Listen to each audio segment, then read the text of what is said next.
سلام زغبركم تخطاتلتي خمسانيكم أبز حالف مدبنا قدامي معرف نايز مصحف رينا نيرنا نجغا كالي معرف يسعد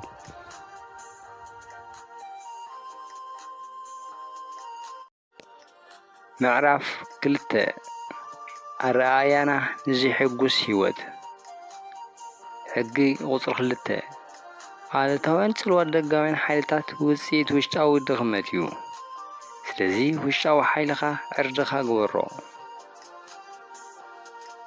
كل سبكا هيوت بزيحي السباع هيوت بحوس منبر ناي كل سب حلميو كوينو كن زبزح حسب زي حقوس هيوت كنبر نور تريايو تحقوسلو ጊዜ ኣዝዩ ድሩር ይዘውን እዚ ግን ፈፂምካ ትሕጎሰሉ ጊዜ የለን ማለት ኣይኮነን ብርግጽ ደጋዊን ሓይልታትና ሓጎስና ኣይጽልውን እዮም ክንብል ኣይንኽእልን ኢና ውሽጥኻ ሓያል እንተኾይኑ ግን ደጋዊን ሓይልታት ሓጎስካ ክዘርጉ ኣይክእሉን እዮም እዚ ናኾነት ሓቂ ግን ዝበዝሐ ሰብ ነዚ ሕጉስ ህይወቱ እንታይ ምኽንያት እዩ ዘቕርብ ሰባት ህይወቶም ሓጎስ ዝጎደሎ ኣብ ዝኸውን ዘቕርቦም 7 ምኽንያት ይስዑ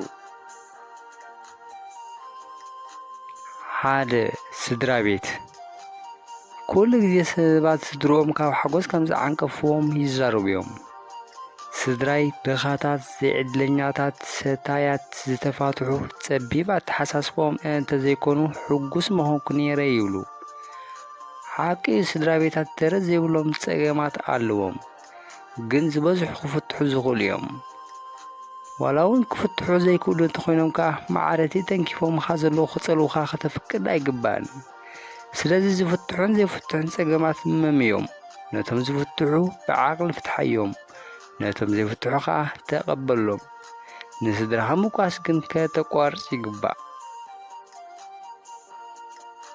ክልተ ኣብ ዙርያኻ ዘለዉ ሰባት ምሳኻ ዘይቃዱ ባህርያት ዘለዎም ኣብ ዙርያኻ ዘለዉ ሰባት ህይወትካ ሓጎስ ንኽንፈጎ ምኽንያት ክኾኑ ኣይግባእን ወላውን ከባቢኻ ብነግራማት ወረኛታት ዓሉታት ዝነዝሑ መጣፋፋእቲ ራእየ ዘይብሎም ናይ ስራሕ ልምዲ ዘይብሎም ንኻልኦት ምቋስ ዝብለፉ ዝተኸበ ይኹን ምሶም ክትህሉን ዘይክትህሉን ናትካ ምርጫ እዩ ኣብ ዙርያኻ ከም ናትካ ድሌት ዕላማ ባህሪ ዘለዎም ሰባት ከም ዝህሉ ምግባር ይትፍታሕ ኣብ ዙርያ ዝርከቡ ሰባት ከም ምኽንያት ዘቕርቡ ሰባት ግን ውሑዳት ኣይኮኑን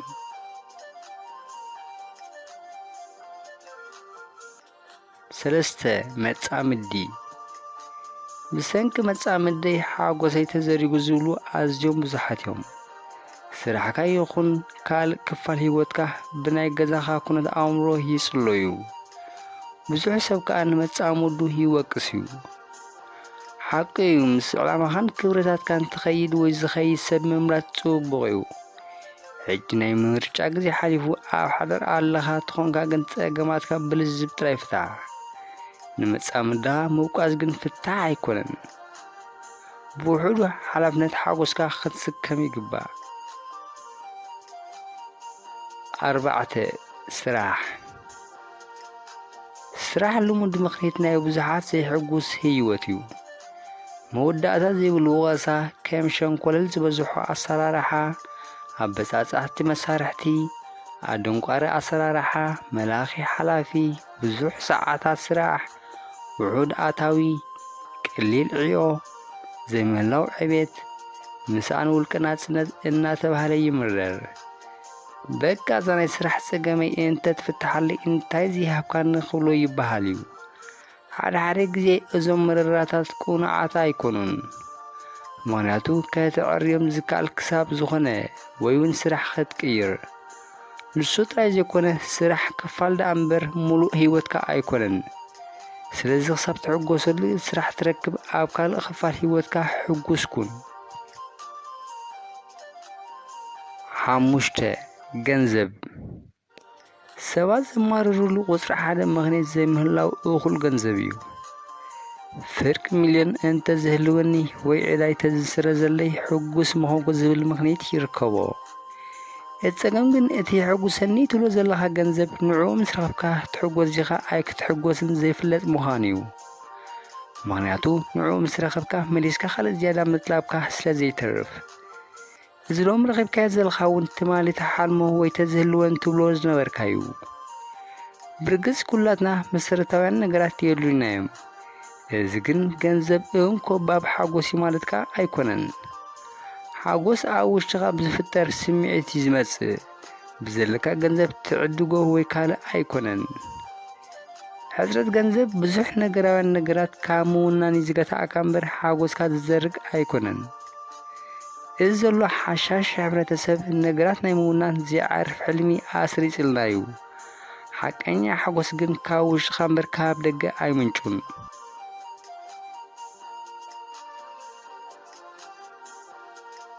ሽዱሽተ ግዜ መዓልታዊ 24 ሰዓታት ንኹሉ ፍጡር ብማዕረ ይዝዋህቦ መን ኢኻ ስራሕኻ ዝወሰደ ሰዓታት ይውሰድ ስራሕ ኣለካ ድየብልካን ግዜኻ ብኸመይ ትጥቀመሉ ብዘየገድስ መዓልታዊ 24 ሰዓታት ይዕደለካ ብኸመይ ትጥቀመሉ ግን ናትካ ምርጫ እዩ ብዙሓት ሰባት ንስድራ ቤት ምሕጓስ ነብሰ ዘተ ዝኸውን ግዜ ከም ዘይረኽቡ ይዛረቡ እዮም እዚ ግን ብፍጹም ቁኑዕ ኣይኮነን እቶም ንህይወት ዘሰማቕርዋኸ ካባኻ ንላዕሊ ግዜ ይወሃቦም ድዩ ማለት ዝያዳ 24 ሰዓታት መዓልቲ ይወሃቦም ድዩ ወይ ንባህሪ ግዜ ክልውጥ ዝኽእል ናይ ወዲ ሰብ ሓይሊ ኣሎ ድዩ እቲ ፍልይ እምበር ኣብ ምሕደራ ግዜ ዘሎ ቀዳምነትካ ትፈልጥ ዝጠቕሙኻ ካብ ዘይጠቕሙኻ ትፈሊ ብመደብ ትጓዓዝ ሕጽረት ግዜ ከም ምኽንያት ከተቕርቦም ኣይትኽእልን ኢኻ ሸውዓተ ሕጽረት ትምህርቲ ገለገለ ሰባት ትሑት ደረጃ ትምህርቶም ከም ጠንቂ ዘይምሕጓሶም ገይሮም የቕርቡ እዮም ግን ዝበዝሐ ኮሌጃት ወይ ዩኒቨርሲታት ብኸመይ ትሕጐስ ዝብል ኣምር ኣይምህራን እየን ፍልጠት ምድላብ ድሌት እንተለካ ህይወት ማዕልያ ዘይብሎም ትምህርቲ እያ ትቐርበልካ እዚ ዓለምና ኮኑ ባዕላ እውን ዝዓበየት ናይ ትምህርቲ ትካል እያ ሕጽረት ትምህርቲ ኣለኒ እናበልካ ንነብስኻ ከተተዓሻሹ የብልካን ነብሰ ሕድገት ኣብዞም ኣቐዲምና ዝረኣናዮም ነጥብታት ኣብ ኣእምሮና ዘቐመጥናዮም ጠንቅታት ሓጎስ ካብ ህይወትና ክበንን ዝገብሩ እዮም ኩሎም ካብ ነብስና ወፃዮም መንግስቲ ስድራና ሕጋዊ ኣሰራርሓ መጻምዲ ስራሕ ግዜ ኮይኖም ብዘይካ ነብስና ኩሎም ሓላፍነት ይስከሙ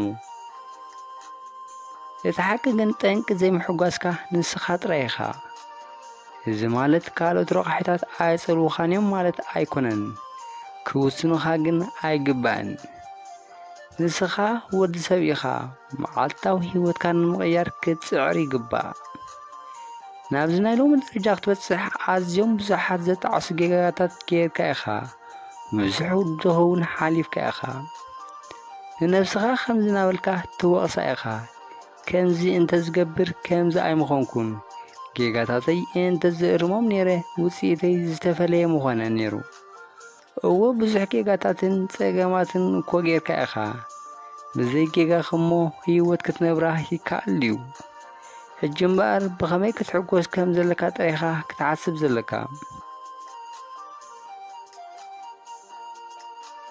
ብዘይ ነብሲ ሕድገት ንነብስኻ ካብ ዘይናይ ምሕጓስ ቤት ማሕቡስ ከተገላግላ ኣይትኽእልን ኢኻ ደጋውያን ሓይልታት ኣይጸልውኻን እዮም ማለት ኣይኮነን ክፍትሑ ዝኽእሉ ክሳብ ዝኾነ ግን ከም መምኽኔታ ክትጥቀመሎም ኣይግባእን ክትፈትሖም ኣበርቲዕኻ ብምስራሕ ጥራይ ሓጎስካ ክትሰስን ይግባእ ኣብ ስድራኻ ዝምድናኻ ሞያኻ መጻምድኻ ማዕልያ ዘይብሎም ፀገማት ይጎንፍኻ እዮም እዚ ግን ንቡር ተርእዮ መዓልታዊ ህይወት ደቂ ሰባት እዩ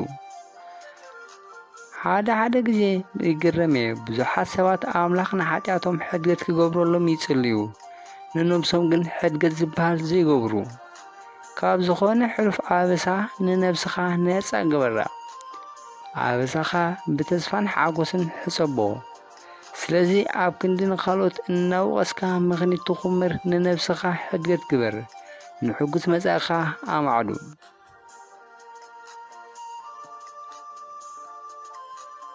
ዝበዝሕ ግዜ ግን ነብሲ ሕድገት ካብ ሕድገት ንኻልኦት ክትገብር ኣዝዩ ይኸብድ ኩሉ ግዜ ንነብስናን ንኻልኦትን ሕድገት ክንገብር ንደሊና ሕድገት ግን ቀሊል ኣይኮነን ካብ ንኻልኦት ንነብስኻ ሕድገት ክትገብርካ ኣዝዩ ይኸብድ ከምኡ ክንገብር ቁኑዕ ምዃኑ ንኣምን ኢና። ዝበዚሐ ግን ቁኑዓት ነገራት ከበድቲ እዮም። ስለምንታይ ግን ነብሲ ሕድገት ኣዝዩ ከቢድ ዝኸውን? ሓደ ኣንነት ንፈተንቲ እዋናት ናይ ምስጋር ክእለትካ ይቐትሎ እዩ። ምክንያቱ ብዛዕባ ነብስና ጌጋ ምስሊ ስለ ዝህልወና። ንነብሶም ኣበሳ ኣልቦ ገይሮም ዝቆፅሩ ሰባት ኣብ ክንዲ ነብሲ ሕድገት ዝገብሩ ንነብሶም ወላ ሓንቲ ጌጋ ከም ዘይገበሩ እናነገሩ እዮም ዘደናግሩ። 2 ትፅቢታት እዚ ማለት ዝያዳ ካብ ካልኦት ካብ ነብስና ስለ ንጽበዩ ሰባት ይኹኑ ሃገራት ካብ ንሕድሕዶም ብዙሕ ትፅቢት እንተነይርዎም ዝኾነ ዘይምስማዕ ኣብ ዘጋጥመሉ ሕድገት ንኽገብሩ ኣዝዩ ዝኸበደ ይዝኸውን። ዝያዳ ካብ ካልኦት ኣብ ትጽበየሉ ኩነታት ከም ትጽቢትካ ኣብ ዘይኮነሉ ንሕድገት ዝኸበደ ይዝኸውን። ስለዚ እምበኣር ካብ ነብስና ብዙሕ ስለ ንጽበ ነብሲ ሕድገት ካብ ሕድገት ንኻልኦት ከቢድ ዝገብሮ። 3 ፍጹምነት ሓደ ሰብ ንነብሱ ከም ፍጹም ገይሩ ኣብ ዝሓስበሉ ነብሲ ሕድገት ዝኸበደ ይኸውን። ምክንያቱ ጌጋ፣ ውድቀት፣ ግዝያዊ ስዕረት ትደልዮ ዘይምርካብ ከም ሓደ ገበን እዮም ዝሕሰቡ። ገበነኛ ክኸውን ዝደሊ ከዓ የለን። ኣብ ከምዚ ኩነታት ኣብ ክንዲ ጌጋኻ ተቐቢልካ ምእራምን ነብሲ ሕድገት ትገብርን ንጌጋኻ ከይተቐበልካ ዋላ ሓደ ፀገም ከም ዘይጋጠመ ኮንካ ክትረአኻ ትፍትን። 4 ጥቡቕ ዝምድና ዝበደለካ ሰብ ኣብ ከባቢኻ ተዘየለ ነቲ ንሱ ዘምፃልካ ቃንዛ ትርስዖ ኢኻ። በኣንጻሩ እቲ ሰብ ግን ኣብ ከባቢኻ እንተሎ እናኽትሪኦ ቃንዛኻ ይዝውስኽ። ኣብ ከምዚ ኩነታት ሕድገት ክትገብርካ ዝኸበደ ይኸውን። እዚ ከምዚ ኣብ እሾኽ ዘጸግዐት ቆልቋል ታኾንካ ኢኻ ትነብር። ብተመሳሳሊ ምስ ውሽጢኻ ዘለካ ቅርበት ኣዝዩ ጥቡቕ እዩ። ዝያዳ ምስ ካልኦት ከዓ ኣዝዩ ዝቐረበ እዩ። ስለዝኾነ ኢኻ ነብሲ ሕድገት ክትገብር ኣዝዩ ከቢድ ዝኸውን። ኣዝዩ ጥቡቕ ቅርበት ኣብ ዝህልወካ ዝኾነ ፀገም ኣብ ዝፍጠር ሕድገት ምግባር ዝኸበደ ዝገብሮ። 5 ቃንዛኻን ስምዒትካን ክትቆፃፀር ቀሊል ኣይኮነን። እዚ ከዓ ብፍላይ ኣብ ዘይተፀበኻዮ ሃንደበታዊ ኩነታት ስምዒትካ ክትቆፃፀር ኣዝዩ ከቢድ እዩ።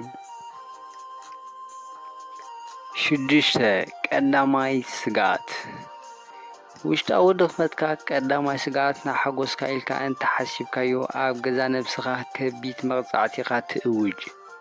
ሓንሳብን ዘይዳግም መቕፃዕቲ ከተቐምጥካ ትደሊ። እዚ ንሕድገት ኣዝዩ ከቢድ እዩ ዝገብሮ።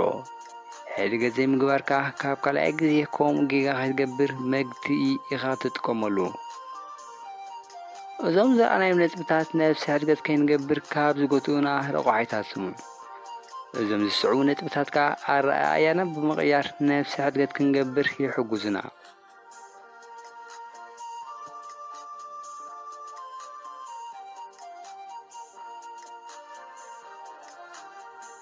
ቀዳማይ ተቐባልነት ካብ ነብስኻ ዝተጋነነ ትፅቢት ከየንበርካ ነብስኻ ከም ዘላታ ተቐበላ።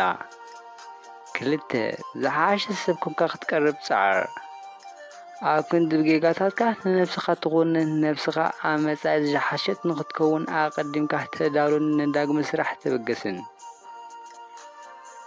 ፀገማትካ ንኻልኦት ኣካፍል። 3 ነብስኻ ኣፍቅር እዚ ዝያዳ ኣብ ምዕራፍ 9 ኣብ ትሕቲ ነብሰ ልግሲ ክንድህሶ ኢና። 4 ነብሲ ወከፍ ጌጋ ከም ናይ ትምህርቲ ኣጋጣሚ ውሰዶ።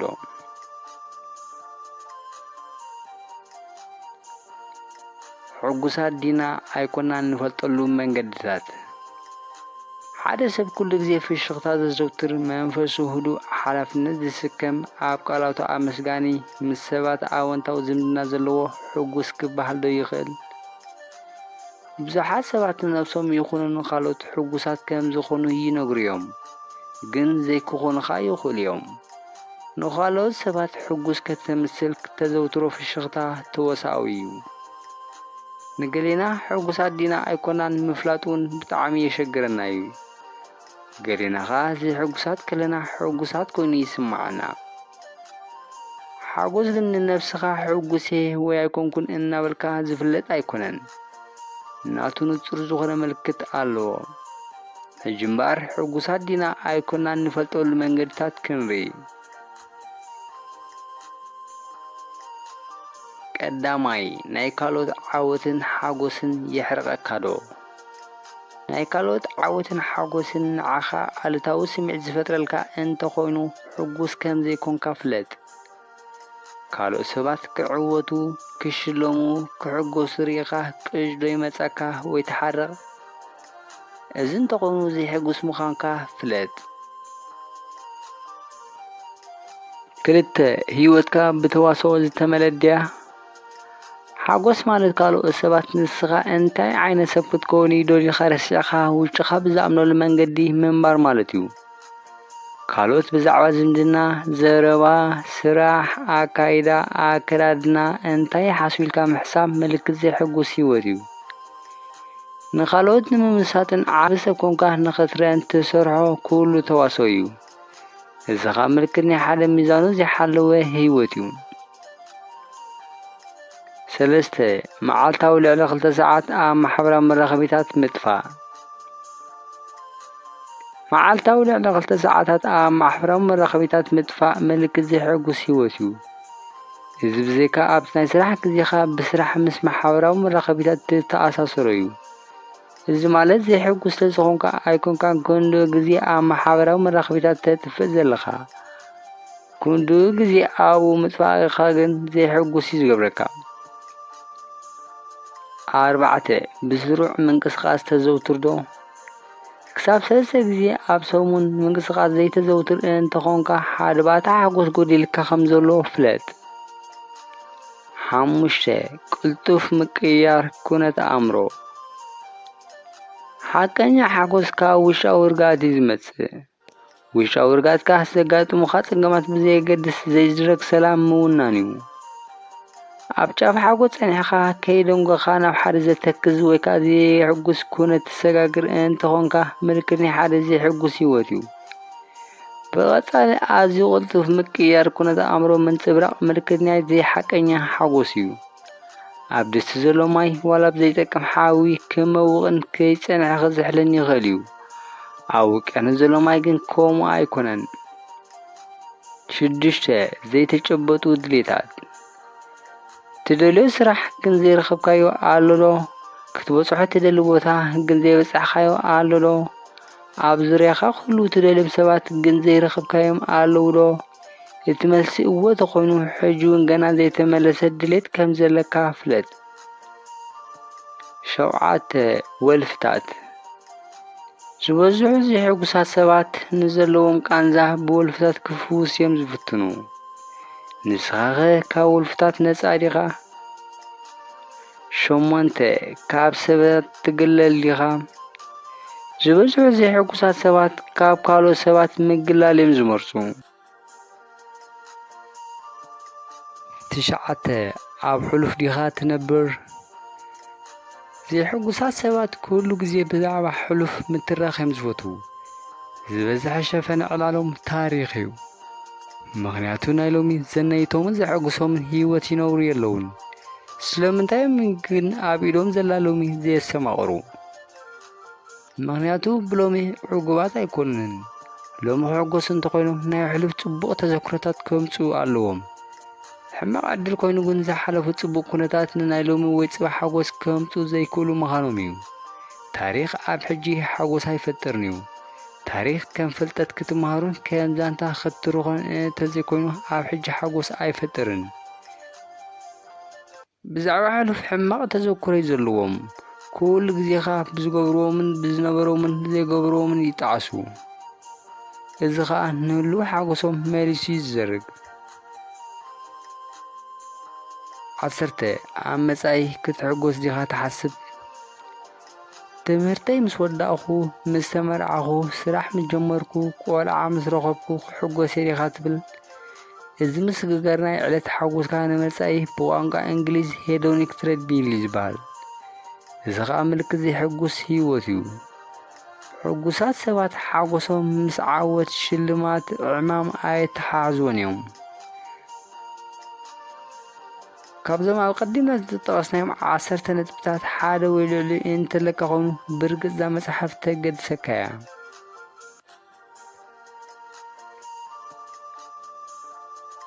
4 ሕግጋት ሕጉስ ህይወት። ኣቐዲምና ምኽንያታ ወጊድና ሓላፍነት ሓጎስና ክንወስድ ከም ዘለና ርኢና። መንገዲ ሕጉስ ህይወት ከዓ ሕግጋት ኣለዎ። 4 ሕግጋት ሕጉስ ህይወት ይስዕቡ። 1 ተወሳኺ ግዜ ዝበሃል የለን። ኣቐዲምና ከም ዝገለጽናዮ ብህይወት ንጸንሐሉ ግዜ ኣዝዩ ድሩት እዩ። ግዜኻ ድሩት ምዃኑ ፈሊጥካ ብኸመይ ትጥቀመሉ ንዓኻ ጥራይ ዝምልከት። ንዘይተሓጐስካሉ ግዜኻ ኢሉ ዝውስኸካ የለን፣ ወይ እውን ግዜ ከይዕዘረካ ኢሉ ንሕምባበ ግዜ ደው ዘብለልካ ሓይሊ የለን። 2 ጸገማት መናብርትኻ እዮም። ሕጉስ ህይወት ንኽትነብር ጸገማት ካብ ህይወት ክውገዱ ከም ዘይክእሉ ፍለጥ። ብኸመይ ትፈትሖምን ምስኦም ተሳኒኻ ትነብርን ጥራይ ሕሰብ። ስለዚ ጸገማት ናይ ግድን ክህሉ እዮም። ምስኦም ብኸመይ ተሳኒኻ ትነብር ግን ናትካ ሓላፍነት እዩ። 3 ዝፈርድ ዳኛ የለን። ህይወት ንዓኻ ፍትሓዊ ድያ ኣይኮነትን ዝዳንየካ ኣካል የለን። ኣብ ህይወት ዘይጠዓመካ ነገር ባዕልኻ ጥራይኻ ተጥዕሞ። 4 ናይ ምምራጽ መሰልካ ሕልው እዩ። ህይወትካ ብዝመስለካ ክትነብራ ናትካ ምርጫ እዩ። ምስ መን፣ ኣበይ፣ ብኸመይ ትነብር፣ ብኸመይ ገንዘብ ተምጽእ ወዘተ ኩሎም እዚኦም ናትካ ምርጫ እዮም። እዚኦም ምርጫ ምዃኖም እናመስገንካ ንበር። ኣብ መዓልታዊ ህይወት ብሕጊ ተፈጥሮ ትመላለስ እንተኾንካ ትደልዮካ ምርካብ ዝገትኣካ ሓይሊ የለን። ዝኾነ ሸለል ምባል ወይ ምጣሕሲ ሕጊ ናብ ዕዉት ህይወት ከብጽሓካ ኣይክእልን እዩ። ብተመሳሳሊ ኸ ኣብ ሓጎስ ሕጊ ዘይተኽብር እንተኾንካ ሕጉስ ክትከውን ኣይትኽእልን ኢኻ።